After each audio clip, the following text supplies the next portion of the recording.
जांच करेगी, तो आप क्या कहेंगे? मैं बस यही कहूँगी सर कि मेरा बेटा ऐसा नहीं है, वो कभी ऐसे काम नहीं कर सकता। वो बहुत छोटा है, बहुत अपने तीन बहनों की जिम्मेदारी उठाता है। जब से उसके पापा न रह गए, जब से वो कपड़ा मार्केट में काम करता था, रात में आता था तो खाना खाता था, फिर न्यूज़पेपर डालने जाता था, फिर सुबह कपड़ा मार्केट जाता था। तो एक हमारे पड़ोसी भैया सब रहते करते थे, तो उन्होंने बताया कि यहाँ पे काम कर लो, गोविंद भैया के यहाँ का नाम नहीं उनका लिए, पर बोलते कि यहाँ पे काम कर लो तो तुमको अच्छा रहेगा। तो वो यहाँ से जाके वहाँ काम करने का एक दिन गया तो बोलते मम्मी अच्छा मैं काम कर लूँगा।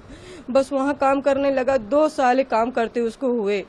बाकी मेरा बच्चा कभी ऐसा नहीं करता। कभी आपको अगर ऐसा नहीं लग रहा कि मैं झूठ बोल रही तो आप अड़ोसी पड़ोसियों से जाके भी पूछ लो कि मेरा राज कैसा था। वो कभी ऐसा काम नहीं कर सकता था। एक चीज ये भी आ रही है, जैसे हम भी देख रहे हैं आपका घर, आप बहुत कमजोर वर्ग से बिलोंग करें, कहा यह जा रहा है कि उसने 50,000 रुपए दिए अपने दोस्तों को, वहाँ भेजाया और ये सब करवाया।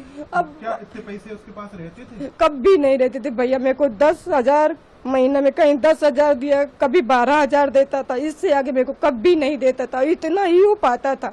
चाहे उसके ऑफिस में जाके और पूछ लो, पता कर लो कि वो क्या बोलते हैं, वो 50,000 रुपए कहाँ से पाएगा। बच्चियों को मैं पढ़ाई के नहीं होता, मेरी बच्चियों की स्कूल जाके पता कर लो, उसके सर भी उनको पैसे के लिए फीस नहीं लेते थे। साल भर फ्री मेरी बच्चियों को पढ़ाया है। कमला नेहरू में पढ़ती थी, साल भर फ्री पढ़ाया। मेरे सर से जाके, बच्चियों के सर से जाके पूछ-ताछ कर लो कि सही है कि गलत है। अब इससे आगे मैं क्या बोलूँ। आपके हस्बैंड की 2020 11 मई को ऐसा हुआ था। मतलब राज पे ही पूरा उसके बाद से मेरा राज सब संभाला है। हम एक टाइम खाते थे और एक टाइम नहीं खाते थे, तब भी हम अपने बच्चों के साथ ऐसा रहा। मेरा बच्चा कभी ऐसा नहीं करा। मैं हाथ जोड़ के प्रार्थना यही करती हूँ कि मेरे बच्चे को बचा लो, उसको कुछ नहीं होना चाहिए। नहीं हम मर जाएंगे, हमारा कोई आगे पीछे नहीं है। ध्यान रखिए, ऐसा कुछ नहीं। ये इंदौर में हम अकेले रहते हैं, हमारा कोई आगे पीछे नहीं, बस वही बच्चा है हमारा, वही सब कुछ करता था। रात दिन मेहनत करा भैया, रात दिन मेहनत करा। यहाँ भी गोविंद भैया के पापा 4 बजे फोन लगा देते थे कि बेटा राज गाड़ी भरवाना है, तो मेरा राज 4 बजे उठ के गाड़ी भरवाने जाया करता था। अब इसके आगे क्या मालूम है क्या हो गया, मेरे को पता नहीं है कि कैसे का। कभी आज तक न वो सोनम की हमारे घर पे बात करता था। इतने बड़े छोटे कमरा में हमारा राजू ऊपर लेटा था, हम यही नीचे लेटे रहते थे। अगर कुछ बात होती तो हम भी तो कुछ सुनते जानते। अब इससे ज्यादा पढ़ी लिखी तो ज्यादा कुछ होने की, मैं अब कुछ और जानती करती हूँ। मतलब इस छोटे कमरे में आप बस बेटा यहीं रहता। कभी हाँ, फोन पे आपने कोई बात कभी हम कभी कुछ नहीं सुना कि कभी कुछ से कोई बात करता था। गाँव गए हुए थे। अब हम कभी हमारे सामने कभी वो बात नहीं करता। अब उसका फोन आता था तो हम भी उठा लेते थे। उसके जहाँ काम करता था वहाँ की लड़कियों की भी फोन आता था कि राज सर उठ जाओ, आज जल्दी काम पे आना, नहीं गोविंद भैया चिल्लाएंगे। गोविंद भैया का भी फोन आता था, दुर्गेश भैया का भी फोन आता था। जो भी वहाँ काम करते थे सबका फोन आता था। अब भगवान जाने में हम क्या बोले। सोनम से उसकी आपने नहीं सुना बात? हम कभी नहीं सुना। हाँ, नहीं हम कभी नहीं सुना। जब कभी वो फोन लगाती थी बस ये बोलती थी कि वो गाड़ी आ गई है, उसमें ये भरवाना है, वो भरवाना है और जल्दी आया करो, बस वो ऐसे बोलती थी जब कभी फोन लगाती थी। बताया जा रहा है और कभी उन दोनों का कुछ रिलेशन था, ये हमें कुछ नहीं मालूम। भगवान किसकी कसम का है, कौन दे बता। जो सत्य का जो मानते करते हो हमको वहाँ लेकर के चढ़ा दे, हम उनकी कसम खा के बोलेंगे कि हम कभी ऐसा नहीं सुना, हमारा बच्चा कभी ऐसा नहीं करा। आप क्या मांग करेंगी? मैं मांग करती हूँ कि मेरे बच्चे को वापस दे। नहीं मेरी छोटी बच्ची की जान चली जाएगी भैया, उसकी हालत देखो। मैं बस यही प्रार्थना करती हूँ कि मेरा बच्चा वापस आ जाए। हम इतने दिन हो गए एक निवाला नहीं खाया, पानी पी पी के जी रहे। मेरी बच्ची की हालत खराब हो गई, आप सब कोई देख लो। और जो भी सुनते हैं मैं उनकी भी हाथ पैर जोड़ती हूँ कि मेरे बच्चे को बचा लो। पानी प्रिय दे बेटी है। आपका बेटा यहीं इंदौर में था, वो तो कहीं गया भी नहीं था? कहीं नहीं गया था भैया, वो तो घर पे ही था।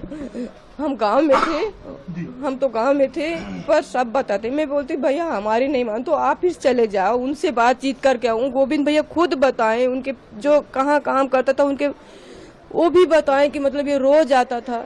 तो आप ये क्या लग रहा है, फंसाया जा रहा है क्या? फंसाया ही जा रहा है मेरे बच्चे को, और कुछ नहीं कौन फंसाया। फंसा अब मैं ये तो नहीं जानती, अब हमें कहाँ मालूम कौन फंसा रहा, कौन क्या कर रहा। बस हम तो यही सुना कि जब वो न्यूज में देखा मोबाइल में, तब हमको पता चला, नहीं हमें तो कुछ पता ही नहीं था।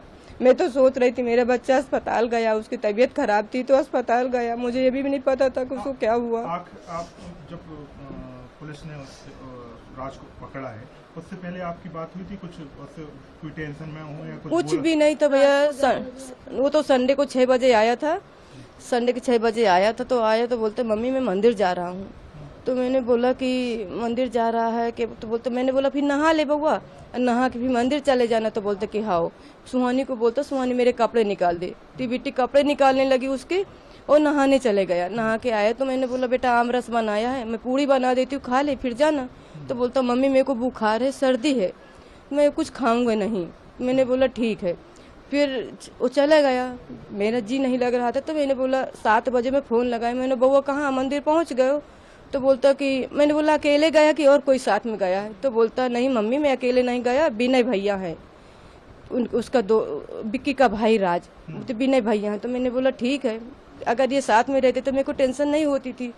फिर 11 बजे, तो मैं 11 बजे फिर से फ़ोन लगाया, मैंने बउआ कहाँ पे हो? तो बोलता कि घर पे है मम्मी, मंदिर नहीं गए, देर हो गई थी तो इसलिए हम नहीं गए, बिक्की के घर पे है। बस भैया इतनी मेरी बात उससे हुई, इसके अलावा कुछ बात नहीं हुई। ये संडे के दिन संडे के दिन की बात है, संडे के दिन की। हाँ बस सुबह से मेरा राज घर नहीं आया।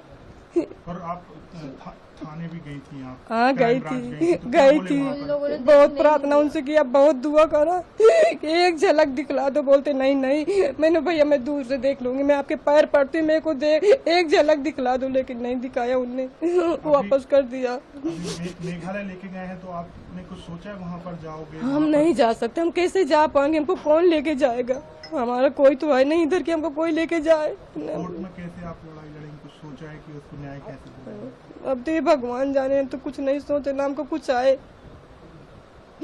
अब हमारे भगवान है जो भी करेंगे, हमारे पास पैसे भी नहीं है। अब वो चले गए तो हमको तो ये है कि हम किराया कैसे भरेंगे? ये किराए का घर है? ये किराए से रहते हैं। हाँ बच्चियों की फीस वगैरह? बच्चों की फीस वही करता था, इसीलिए गांव नहीं गए भैया, नहीं मैं कभी कुछ होता ही नहीं, गांव चले जाते ना हम सब। उसकी भी तैयारी थी, बोलता मैं गाँव, मैंने बोला चले आप 10 दिन में आ जाएंगे। फिर हमारे मम्मी की, सास की हमारी तबीयत खराब थी तो बोलते कि कुछ दिन रुकना पड़ेगा। तो राज बोल, हम गए थे यहाँ से 25 अप्रैल को गए थे। फिर वहाँ पे हमें भतीजे की शादी थी 30 मई की, 30 अप्रैल की शादी थी। तो हमने, हमारा भतीजा यहीं आ गया था। तो बोलता कि बुआ तुम चलो राज को, तो राज जब पास में शादी आ जाएगी जब आ जाएगा। तो मैंने बोला राज चल, तो बोलता कि मम्मी अभी नहीं जाऊंगा, अगर मैं चले जाऊंगा तो महीना बेकार हो जाएगा, फिर किराया कहाँ से आएगा, फिर इनका एडमिशन भी करवाना पड़ेगा, इसलिए तुम चले जाओ और मामा से बोल देना। मामा को तो सब समझ कि हमारे कोई नहीं करने धरने वाला, तो मैं नहीं जा रहा। तो मैंने बोला हाँ ठीक है। फिर बोलता मम्मी चलूँ क्या? तो मैंने बोला मत जा, अगर तू भी सही बात चले जाएगा तो कौन करेगा, फिर किराया कहाँ से भरेंगे। फिर सुहानी प्रिया के एडमिशन, इसका कॉलेज का तो देखेंगे जैसा भी होएगा, पर उसका 12 तो करवाना ही पड़ेगा। तो बोलता हाँ सही, इसलिए भैया वो नहीं गए, नहीं वो भी चले जाता तो कहे काज ऐसा होता।